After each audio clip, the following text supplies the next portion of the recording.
Good to be here. So the talk today is on looking at agency as a set of capacities. It's a very pragmatic, very work in progress talk. So I'm approaching this as a philosopher. I'm looking at here specifically at agencies, so not necessarily at explaining action, but at looking at what we are really interested in when we are interested in agency, when we think about, like, I have agency, you have agency, my dog has agency. I don't really have a dog, but my counterfactual dog has agency. This work in progress is very much indebted to other people. So in January of this year, we started a new research project with my two postdocs, Jonas Martikainen, who is a political philosopher in the back row there, and Anssi Walia, who is not present, and he's the psychologist in our team. And what we're trying to look at together across a few years is how the experience of agency, so the sense of agency, the phenomenology of agency, and how agential capacities, like what exactly is their relationship. And we are in particular looking at this, interested in looking at this not just from the perspectives of action theory, but also from the perspectives of psychology and more applied political implications, like looking at how this relationship differs in the cases of like different forms of systemic disadvantage and so forth. But we are very much in the start, like we've only been going for like half a year now. So you will have to excuse the programmatic and sketchy nature of this talk, where I'm really looking forward to the Q&A for giving me better ideas to work with in the future. But this is like a first stab at what the relationship of sense of agency and agential capacity might be. Just first stab, and let's see what the new and improved stab will be in a couple of years. But let's start with just looking at what we are usually interested in when we are interested in whether somebody has agency. Here's just an example from like classic text in the agency and responsibility literature. So usually we start asking about whether somebody has agency when a breakdown has happened, when something is going wrong. And Peter Strawson, in his Freedom and Resentment, divides these kinds of cases into two rough categories. So group one is cases like he didn't mean to, he hadn't realized, he didn't know, he couldn't help it, he was pushed. And what characterizes these kinds of cases is that we postulate that the person in question has full agency, but there's just something about the situation that constrains what he's capable of doing. And here, my example of this kind of case is Pete, who is a full-fledged agent, but he's been tied to a chair, and therefore, when he notices that there's a fire at his home, he can't put it out. And in that sense, his agency has been constrained, and we forgive him for not putting the fire out because it was beyond his reach at the moment. And in group two, we have cases like he wasn't himself, he's been under very great strain recently, hypnosis, mental illness, and being only a child. And these kinds of cases that Strawson pulls out here in the very 60s terminology indicate that the person's intrinsic agency is somehow partial or incomplete, that there's something internal that compromises it. So we can consider Lotta, who is only 4 years old, so we don't blame her when we learn that she has been playing with fire and set the house on fire by accident. Because we think there is something missing about her agency. That is not because her freedom has been restricted, but because there is something intrinsic about her that is not quite full-fledged agency yet. So this sort of helps us come out two typical approaches to agency, one of which is to think in terms of freedom, broadly speaking. When we look at literature and agency across disciplines, where agency is a term that unites or helps multiple disciplines talk with each other and past each other, from sociology and law to political science and philosophy and positive psychology and so on. when we look at, for example, the literature on political agency, often what people mean by that kind of agency is freedom to act, participate, etc. Somebody has political agency if they are in possession of some freedom to vote, to engage in political deliberation, and so forth. And I'm here drawing on Berlin's distinction between freedom from and freedom to in very broad stroke ways. And sometimes you also see the inverse, so the kind of idea that to have agency is to have freedom from coercive control. So I have agency insofar as nobody else is controlling my behavior. I'm not the puppet of somebody else's agenda, so I have agency. And then sometimes you have theories that are the combination of those two. So for example, Rutger Claassen has this idea that to have agency is to be, his terminology, free and autonomous, by which he means basically both freedom from and freedom to. And on these accounts, then, agency is curtailed by situational constraints. So oppression, loss of liberties, and so forth curtail our agency. Pete lacks agency because he's been tied to a chair.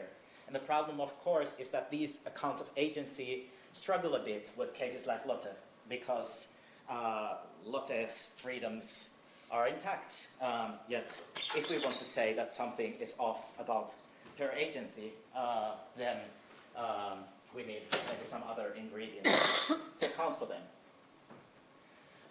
Another main approach that we see in the group 2 of Strawson's taxonomy is looking at agency, broadly speaking, in terms of motivation.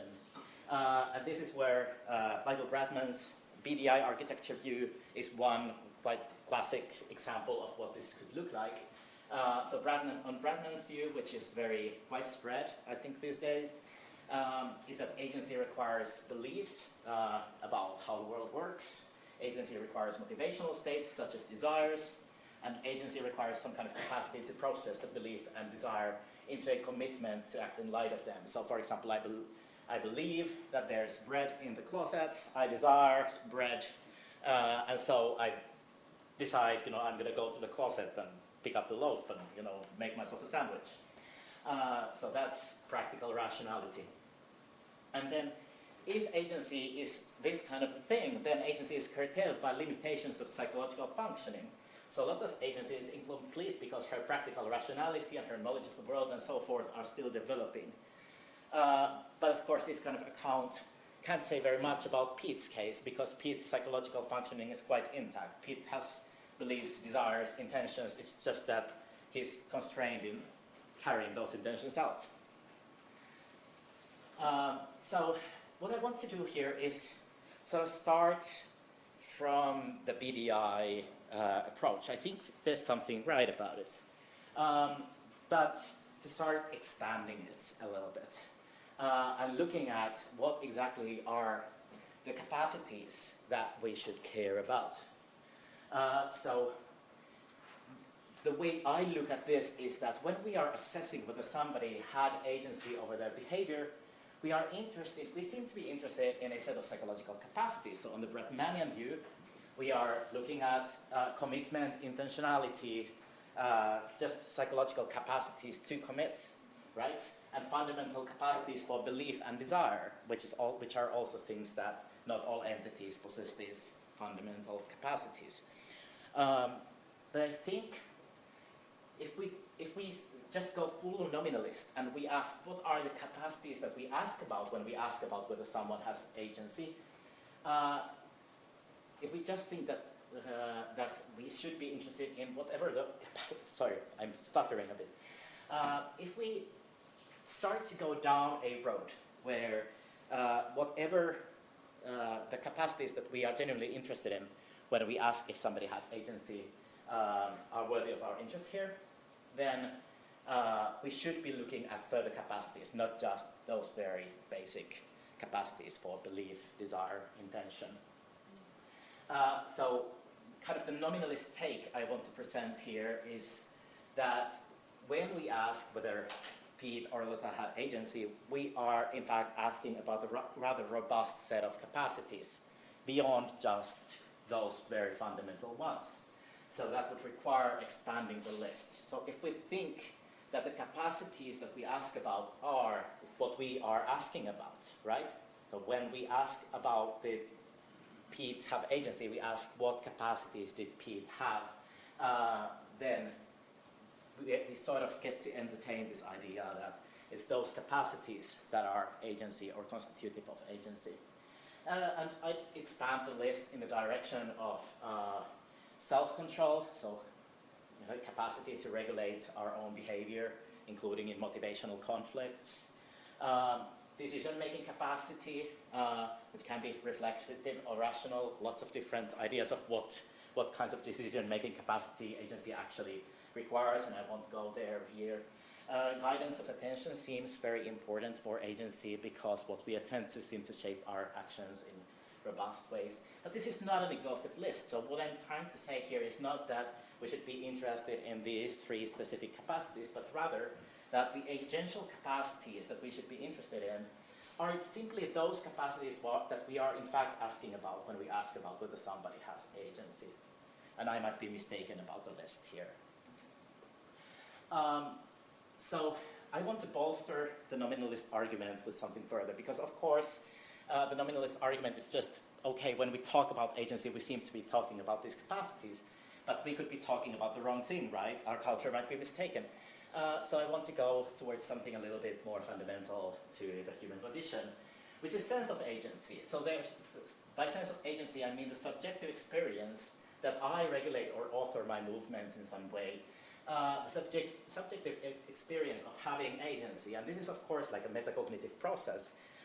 So I have this metacognitive awareness that I cognize in certain ways. I'm capable of cognizing in certain ways. I have this executive control over at least some of my movements, not all of them. That's also part of my sense of agency, this sense of impartiality of it, or not impartiality, but partiality of it, yes, incompleteness of it.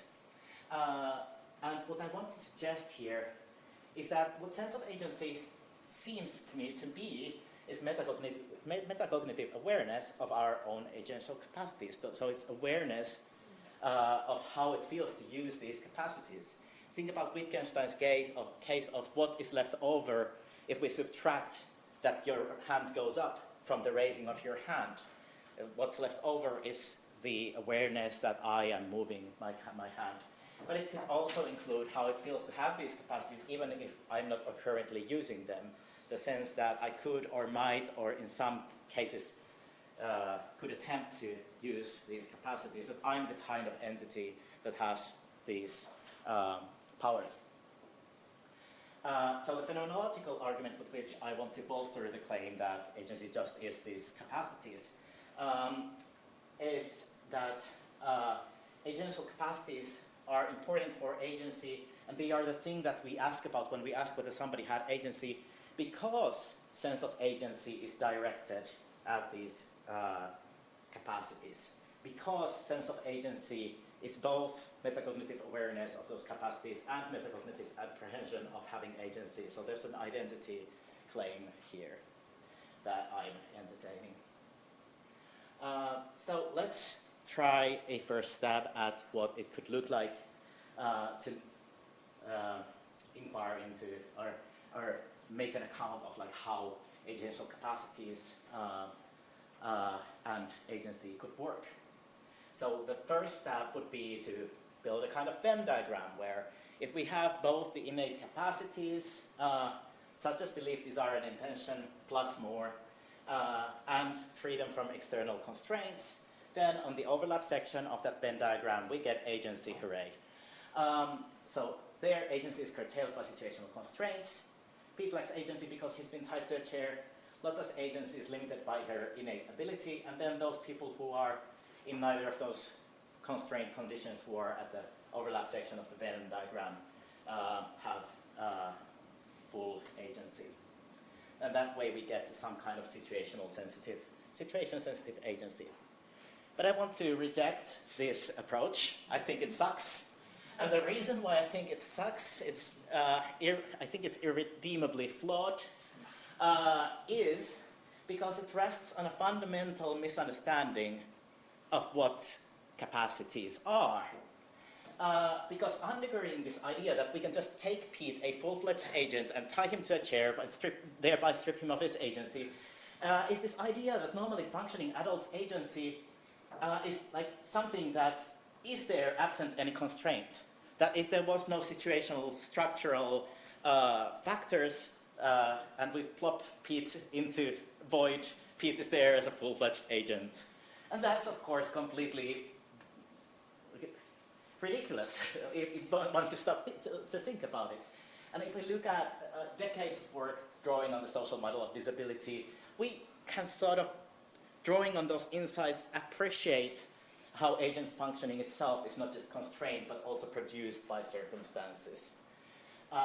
So here I want to just rush you through a very quick example drawing on my previous work. But let's think about self-control, where self-control is not just one thing, but it's multiple things that people do to regulate their behavior. So here a psychologist, philosopher team led by Angela Duckworth has come up with this rough taxonomy of self-control strategies, which include many more things than just inhibition. So they include situation modification, for example, leaving the chocolates at the store if you're trying to cut down on your sweets. But they also include cognitive strategies like construing of something as unpleasant or just mere inhibitory control that people often are interested in when they're interested in self-control. So it's a whole bunch of things. And now if we draw on the social model of disability and draw on a more sort of obvious case for that line of inquiry, we can compare self-control to mobility, where mobility, like self-control, is not one thing, it's many things. So it's subject to multiple realizability. And we can get from place A to place B by walking, using a wheelchair, using an elevator, crawling, and so forth. So their behavior is united by their function. And individual differences in mobility then depend on access to some such behavior. And of course, there are many physiological processes that are only relevant for some of these behaviors. So the physiological processes that are required for me to walk to a place are, of course, not needed for me to take the elevator. And there's also an epistemic component, of course, that's needed. So the elevator doesn't really help me to get to a different place if I don't know where the elevator is, or that there even is one. And of course, there's more needed for access than just those, but let's not go there in the interest of time. Now, if we compare mobility and self-control, it can seem a bit counterintuitive because self-control is something we typically think of as an agent internal process rather than something very situation sensitive. But at the same time, when we look at all the things that people do to regulate their behavior, they seem to be very different from each other. And specific cognitive processes are only relevant for some such behaviors. So if you're very bad at inhibitory control, you can still use situational strategies. So to explain differences in self-control, the way that some people seem more self-controlled than others, we need to look at the extent to which we can access the behaviors that constitute self-control. And that access also involves an epistemic component. So if I don't know about the strategies that are available to me, or that I am the kind of person who could succeed in those strategies, then they do no good for me. Okay, so what I want to sort of try out here is to say that a similar story is true of other agential capacities as well. So decision-making capacity, guidance of attention, and even motivational capacities, I think, are contingent on past and or present environmental support. And features of our past and present environment can nurture and support, but of course also undermine and constrain our agential capacities. And here I've been learning much from yesterday's talk. I really appreciate how those of you who were in Marlena's talk learned about the very many ways in which agential capacities can be curtailed by systemic oppression in the case of intellectual disability. And those of you who were in Lubomira's talk will have learned about how mutual scaffolding, seeing each other as agents, is one of the ways in which we foster the agential capacities in each other. Yes. Uh-oh. Well. Okay. So the idea here then is that rather than thinking that we have agential capacity and then the scope of agency afforded to us by our agential capacity is curtailed by situational constraints, we should think about situationally produced agential capacities as agency. So this gives us a kind of modulated, situation-sensitive mere capacities view, which allows us to give the same analysis for Pete and Lotta. Both of them are lacking in some agential capacities, but not in others. Okay, and one upshot here is that agency admits the shades of gray. So there is no such thing as full-fledged agency that a person could attain and sustain, but instead our agency is in flux. And the other upshot then is that agency doesn't really require freedom, and this is a bit more controversial. So freedom in that case would not be necessary for agency. So of course political freedom still supports agency, and oppression still undermines it. But Pete has agency even when tied to a chair. His powers of deliberation and decision making and desiring are not don't just vanish. And of course metaphysical freedom, as in free will, is not a requirement for agency then either, but that's less controversial. That's more like a standard compatibilist take.